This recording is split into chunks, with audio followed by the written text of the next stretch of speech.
नमस्कार, मैं वैशाली और आप देख रहे हैं आजाद कलम न्यूज चैनल। आइए रुक करते हैं आज की बड़ी खबर पर। समाजवादी पार्टी की राज्यसभा सांसद जया बच्चन ने महाकुंभ में भगदड़ के दौरान मारे गए लोगों के शवों को नदी में फेंके जाने का दावा कर एक नया विवाद खड़ा कर दिया। उन्होंने कहा कि इस समय प्रयागराज की नदियों का पानी सबसे ज्यादा प्रदूषित हो चुका है क्योंकि मृतकों के शव गंगा में बहा दिए गए। उनके इस बयान पर विश्व हिंदू परिषद ने तीखी प्रतिक्रिया देते हुए इसे दुर्भाग्यपूर्ण करार दिया और उनकी गिरफ्तारी की मांग की है। बीएसपी के मीडिया प्रभारी शरद शर्मा ने कहा कि एक वरिष्ठ सांसद द्वारा ऐसा बयान देना देश में अस्थिरता फैलाने जैसा है। उन्होंने कहा जया बच्चन को झूठे और सनसनीखेज बयान देने के लिए गिरफ्तार किया जाना चाहिए। महाकुंभ श्रद्धा और भक्ति का केंद्र है जहां धर्म, कर्म और मोक्ष की प्राप्ति होती। इस तरह के बयान करोड़ों श्रद्धालुओं की भावनाओं को ठेस पहुंचाने वाले हैं।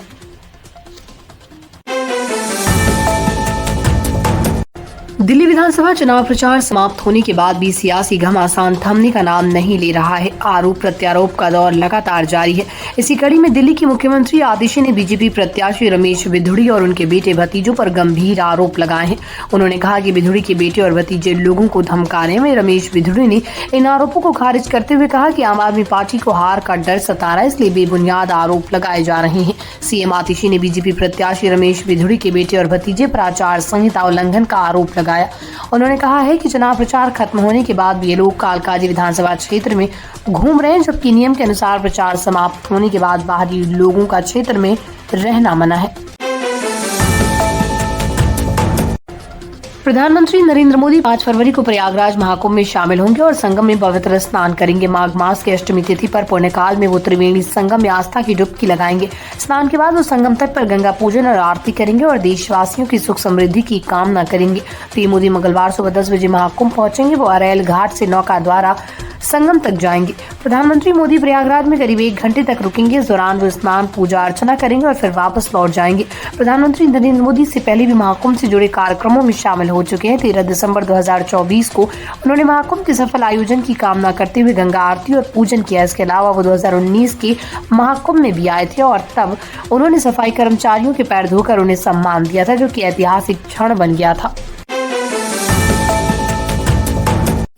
राम मंदिर निर्माण के बाद अयोध्या में श्रद्धालुओं की संख्या में जबरदस्त इजाफा हुआ। केंद्र सरकार ने संसद में इस संबंध में जानकारी देते हुए बताया कि अयोध्या में आने वाले पर्यटकों की संख्या में 25 गुना बढ़ोतरी हुई। केंद्रीय पर्यटन मंत्री गजेंद्र सिंह शेखावत ने बताया कि पहले जहां यहां सालाना 60 लाख लोग आते थे, अब ये आंकड़ा 16 करोड़ को पार कर चुका है। केंद्रीय मंत्री गजेंद्र सिंह शेखावत ने संसद में बताया कि राम मंदिर निर्माण के बाद से अयोध्या धार्मिक पर्यटन का एक प्रमुख केंद्र बन गया। उन्होंने कहा कि उत्तर प्रदेश सरकार से प्राप्त आंकड़ों के अनुसार वर्ष 2020 में अयोध्या में आने वाले पर्यटकों की संख्या 60,22,618 थी, जो 2024 में बढ़कर 16,44,19,522 हो गई। उन्होंने बताया कि राम मंदिर जनता के लिए खुलने के बाद से लाखों श्रद्धालु प्रतिदिन रामलला के दर्शन कर रहे हैं। यह आंकड़ा लगातार बढ़ता जा रहा है और आने वाले वर्षों में इसमें वृद्धि होने की संभावना है।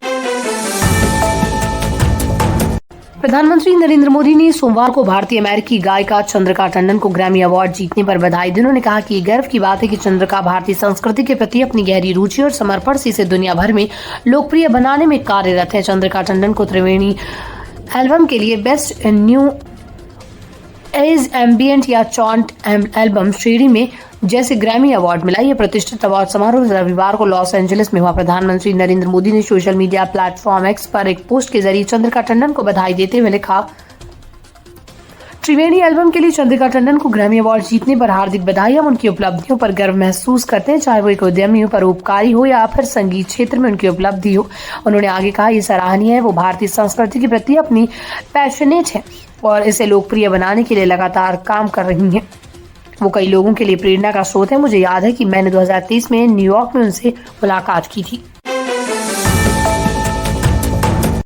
उत्तर भारत में फरवरी की शुरुआत गर्मी जैसी रही, लेकिन अब मौसम में बदलाव देखने को मिल रहा है। भारतीय मौसम विभाग के अनुसार एक बार फिर पश्चिमी विक्षोभ सक्रिय हो रहा है, जिसके कारण पहाड़ों पर बर्फबारी और मैदानी इलाकों में बारिश होने की संभावना से तापमान में गिरावट आएगी और ठंड में इजाफा हो सकता है। दिल्ली एनसीआर में सोमवार रात हुई बारिश से मौसम में ठंडक बढ़ गई। मंगलवार को भी बादल छाए रहने और बिजली गरजने के साथ हल्की बारिश होने की संभावना जताई गई। अधिकतम तापमान 21 डिग्री सेल्सियस और न्यूनतम तापमान 12 डिग्री सेल्सियस रहने का अनुमान है। वहीं 9 फरवरी तक बादल, बारिश और ठंडी हवाएं बनी रहने की संभावना है, जिसके बाद मौसम साफ हो सकता है। भारतीय क्रिकेट टीम में बड़ा फेरबदल किया गया, 10 खिलाड़ियों को बाहर कर दिया गया जबकि 9 नए खिलाड़ियों को मौका मिला। हालांकि ये बदलाव चैंपियंस ट्रॉफी के लिए चुनी गई भारतीय टीम में नहीं बल्कि इंग्लैंड के खिलाफ वनडे सीरीज के लिए हुई टीम में किया गया। दरअसल इंग्लैंड के खिलाफ 5 मैचों की T20 सीरीज के लिए चुने गए 15 खिलाड़ियों में से 10 खिलाड़ी वनडे टीम में शामिल नहीं होंगे। उनकी जगह टीम में 9 अन्य खिलाड़ियों को जगह दी गई। इनमें से संजू सैमसन, सूर्य कुमार यादव, अभिषेक शर्मा, तिलक वर्मा, रवि बिश्नोई और वरुण चक्रवर्ती ने T20 सीरीज के सभी 5 मैच खेले थे। इनको पहले 3 मैचों में खेले थे जबकि ध्रुव जुरेल और शिवम दुबे को 2-2 मैच में मौका मिला। रामदीप सिंह को T20 सीरीज में एक भी मैच खेलने का मौका नहीं मिला। भारत और इंग्लैंड के बीच 3 मैचों की वनडे सीरीज का पहला मुकाबला आज नागपुर में खेला जाएगा। इस सीरीज को आगामी चैंपियंस ट्रॉफी की तैयारी के तौर पर देखा जा रहा है, जहां टीम इंडिया अपनी बेस्ट 11 को आजमाकर खिलाड़ियों की फॉर्म का जायजा लेंगी। कप्तान रोहित शर्मा के नेतृत्व में भारतीय टीम इस सीरीज को जीतकर अपनी तैयारियों को पुख्ता करना चाहेगी। आइए जानते हैं कि पहले वनडे में भारत की संभावित प्लेइंग 11 कैसी हो सकती है। कप्तान रोहित शर्मा और शुभमन गिल पारी की शुरुआत करेंगे। हाल ही में शुभमन गिल ने बेहतरीन फॉर्म दिखाया है जिससे उनका स्थान पक्का नजर आ रहा है। हालांकि यशस्वी जायसवाल भी टीम का हिस्सा है लेकिन उन्हें बैकअप ओपनर के तौर पर शामिल किया गया। ऐसे में संभावना यही है कि पहले मैच में उन्हें बेंच पर बैठना पड़ेगा। उर्मिला मातोंडकर बॉलीवुड की उन खास अभिनेत्रियों में से एक हैं जिन्होंने न सिर्फ अपनी खूबसूरती बल्कि अपने दमदार अभिनय से भी दर्शकों के दिलों में खास जगह बनाई। हालांकि उनका फिल्मी करियर बहुत लंबा नहीं चला लेकिन उन्होंने कई बेहतरीन फिल्मों में अपनी अदाकारी का लोहा मनवाया। उर्मिला ने महज 3 साल की उम्र में फिल्म इंडस्ट्री में कदम रखा और 1991 में बतौर लीड एक्ट्रेस बॉलीवुड में डेब्यू किया। उर्मिला मातोंडकर पहली बार साल 1977 में बड़े पर्दे पर नजर आई जब वो सिर्फ 3 साल की थी।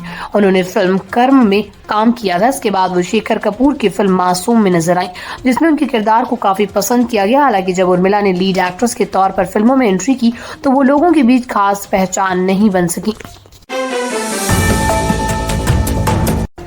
बॉलीवुड की किंग खान अपनी दमदार एक्टिंग और शानदार डायलॉग डिलीवरी के लिए जाने जाते हैं। चाहे कोई भी निर्देशक हो, शाहरुख के लिए एक टेक में परफेक्ट शॉट देना कोई मुश्किल काम नहीं। लेकिन जब पहली बार उनके बेटे आर्यन खान ने उन्हें डायरेक्ट किया तो शाहरुख के भी पसीने छूट गए।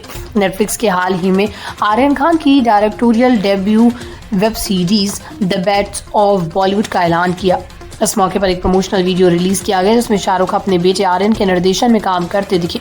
वीडियो में शाहरुख को 18 रीटेक देने पड़े लेकिन आर्यन ने कोई भी शॉट परफेक्ट नहीं माना। वीडियो की शुरुआत में शाहरुख खान जबरदस्त स्वैग के साथ एंट्री लेते हैं और डायलॉग बोलते हैं।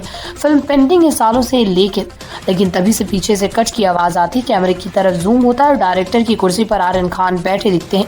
वो शाहरुख से कहते हैं एक और टेक लेंगे सर। तब तक के लिए बस इतना ही, फिर होगी आपसे मुलाकात ऐसी एक और बड़ी खबर के साथ। तब तक के लिए नमस्कार। देखते रहिए आजाद कलम न्यूज चैनल, देश की आवाज। ऐसे ही लेटेस्ट अपडेट्स के लिए हमारे चैनल को सब्सक्राइब और तुरंत नोटिफिकेशन पाने के लिए बेल आइकन प्रेस करना ना भूलें। यदि आप हमें फेसबुक के माध्यम से देख रहे हैं तो हमारे पेज को फॉलो जरूर करें। धन्यवाद।